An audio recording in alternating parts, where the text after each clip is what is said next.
Perché il guscio dei bimbi?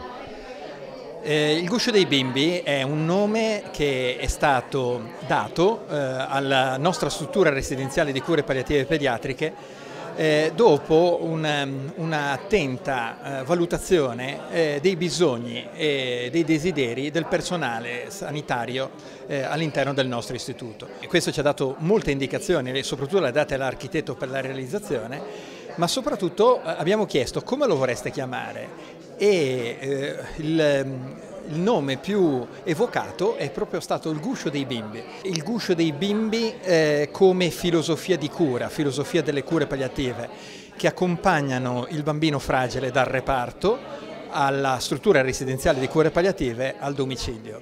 Una filosofia, un approccio assistenziale che protegge, che cura e che si prende cura dei nostri neonati, bambini e adolescenti inguaribili con bisogni assistenziali complessi. Preoccuparsi della qualità di vita anche dei bambini cosiddetti inguaribili credo che possa davvero esprimere quella cifra che la persona merita in ogni fase della sua vita, anche quando magari non c'è una speranza appunto di guarigione, ma quando c'è un dovere di presa in carico, di presa in cura e di tutela, anzi forse ancora di più vista la fragilità del momento.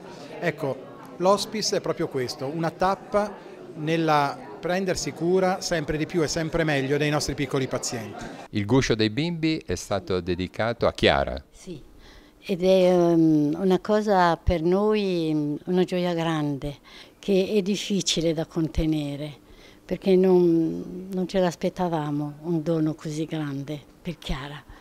Ma lei forse viaggia e fa queste cose qua. Qua ci sono tutti questi bimbi e questi genitori, ecco, che comprendiamo benissimo il loro dolore, ma l'unico modo è proprio darle un senso, perché è così grande poi il dolore che uno non riesce a comprenderlo, ma con questo aiuto proprio di Dio ci si fa. E allora uno ha la pace, ha il contatto, ha tutto quello che aveva prima. Non è cambiata molto, manca solo lei, ma c'è ugualmente.